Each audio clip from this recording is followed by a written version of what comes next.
जय भीम। नमस्कार, आदाब, सत श्री अकाल। मैं वीरेंद्र सिंह और आप देख रहे हैं एसएम न्यूज।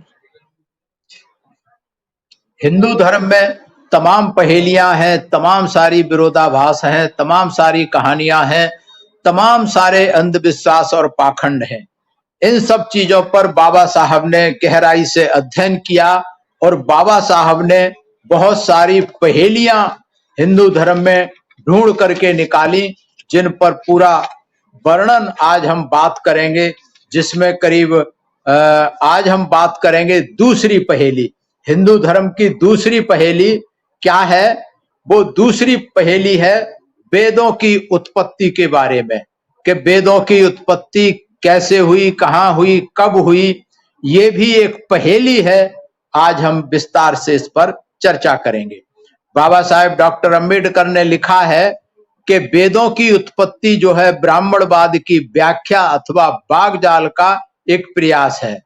कोई हिंदू ऐसा नहीं मिलेगा जो वेदों को अपने धर्म का पवित्रतम ग्रंथ ना मानता हो। फिर भी यदि किसी हिंदू से पूछें कि वेदों की उत्पत्ति कैसे हुई, इस मामूली से सवाल का उसके लिए स्पष्ट और निश्चित उत्तर दे पाना बहुत मुश्किल है, बहुत कठिन है। फिर भी यदि किसी विद्वान वैदिक ब्राह्मण से अगर ये पूछा जाए तो वह तुरंत कहेगा वेद तो सनातन है, वेद तो भगवान ने लिखे हैं, किसी इंसान ने नहीं लिखे। परंतु यह प्रश्न का जो है सही उत्तर नहीं है कि वेद सनातन है। सबसे पहले हम यह सब जानने कि सनातन शब्द का क्या मतलब है, सनातन किसे कहते हैं। तो सनातन शब्द की सबसे अच्छी व्याख्या बाबा साहब कहते हैं, कुल्लूट भट्ट ने मनुस्मृति के भाष्य के प्रथम अध्याय श्लोक 22-23 में विस्तार से की है। कुल्लूट भट्ट सनातन शब्द की व्याख्या इस प्रकार करते हैं। सनातन का अर्थ है अनादि और अनंत। वेदों की दिव्य उत्पत्ति का सिद्धांत मनु ने प्रतिपादित किया।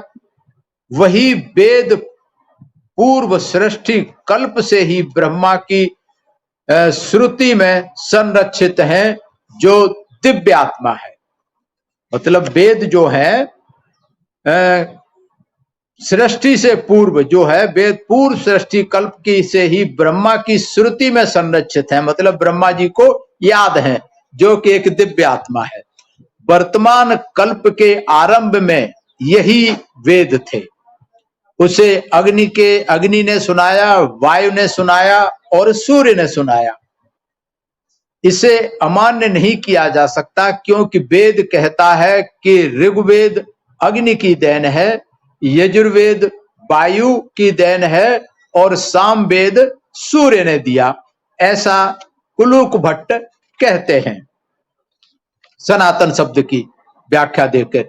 तो कुल्लूट भट्ट की बात को समझने के लिए उन्होंने कहा है कि कल्प का अर्थ समझना चाहिए, कि यही वेद पूर्व सृष्टि कल्प से ही ब्रह्मा की श्रुति में संरक्षित हैं। तो हमें कल्प का समझना चाहिए कि ये कल्प क्या चीज होती है।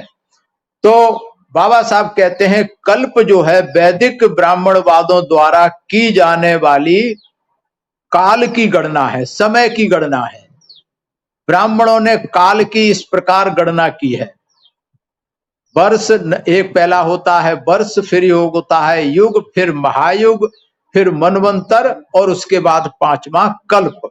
मतलब ये समय की इकाइयां हैं, समय की इकाइयां हैं। युग कितनी अवधि का होता है इस पर कोई मतज्ञ नहीं है। युग जो है 4 युगों को मिलाकर एक महायुग बनता है। 4 युग कौन से हैं? वो है सतयुग, त्रेता युग, द्वापर और कलयुग। ये 4 युग हैं। इन्हें सभी जानते हैं। लगभग 4 युगों का यही क्रम भी रहता है कि सतयुग, त्रेता युग, द्वापर और कलयुग इसी क्रम में रहते हैं।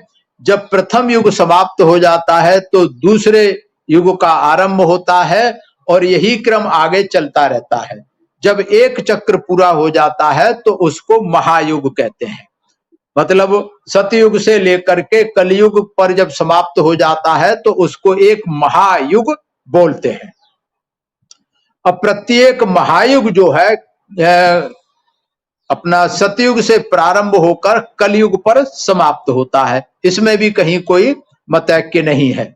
महायुग और कल्प के विषय में भी कोई अनिश्चितता नहीं है। 71 महायुग का एक कल्प बनता है, मतलब चारों युग का एक महायुग और 71 महायुग मिला करके एक कल्प बनता है। फिर भी महायुग और मनवंतर काल के संबंध में कुछ अनिश्चितता है, जैसे ऊपर बताया वर्ष युग, महायुग, मनवंतर और उसके बाद कल्प। तो महायुग और मनवंतर के जो काल में है निश्चित नहीं है कि एक मनवंतर 71 महायुगों के बराबर है या उससे कुछ अधिक है, जिसके विषय में कुछ नहीं निश्चित है। कुछ अधिक का मतलब जो है ब्राह्मण इस बारे में निश्चित रूप से नहीं बता पाते। परिणाम स्वरूप मनवंतर और कल्प के बीच का समय निर्धारित हो ही नहीं पाता कि जो कहा है कि मनवंतर और कल्प के बीच बनेगा। अब हमारा यहाँ प्रयोजन तो अगर देखा जाए बाबा साहब लिखते हैं तो कल्प तक सीमित है। इनकी क्या कहानियां हैं इनको छोड़ दीजिए, कल्प की सीमित है। तो कल्प का सृष्टि और प्रलय से घनिष्ठ संबंध बताया जाता है। सृष्टि उसका आरंभ है और प्रलय कल्प का अंत होता है। इस प्रकार वेदों की उत्पत्ति कल्प से जुड़ी हुई है। मतलब कल्प से जब सृष्टि का आरंभ होता है तो फिर वेदों का भी आरंभ होता है। इसका अर्थ यह हुआ कि कल्प के आरंभ से सृष्टि आरंभ होती है और प्रत्येक कल्प में वेदों की नई श्रृंखला शुरू होती है। यह बहुत महत्वपूर्ण है कि कल्प के आरंभ से सृष्टि आरंभ होती है और प्रत्येक कल्प में वेदों की नई श्रृंखला शुरू होती है। कुल्लूक यह कहना चाहते हैं कि प्रत्येक कल्प में नए वेदों की रचना होती है और ब्रह्मा अपनी स्मृति से उसे पुनः स्थापित करते हैं। इसी कारण वे वेदों को आदि अनंत कहते हैं, अर्थात वे सनातन हैं।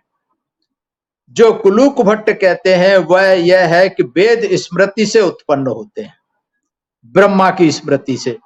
वास्तविक प्रश्न यह है कि उनकी रचना किसने की।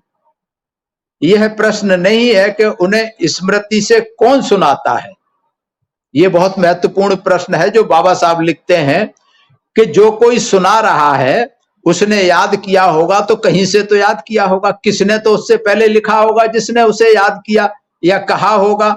तो ये कहते हैं स्मृति से कौन सुनाता है। यदि स्वीकार कर भी लिया जाए कि प्रत्येक कल्प के आरंभ में उनकी पुनरावृत्ति होती है, तो जब प्रथम कल्प आरंभ हुआ था तो उसकी रचना किसने की थी।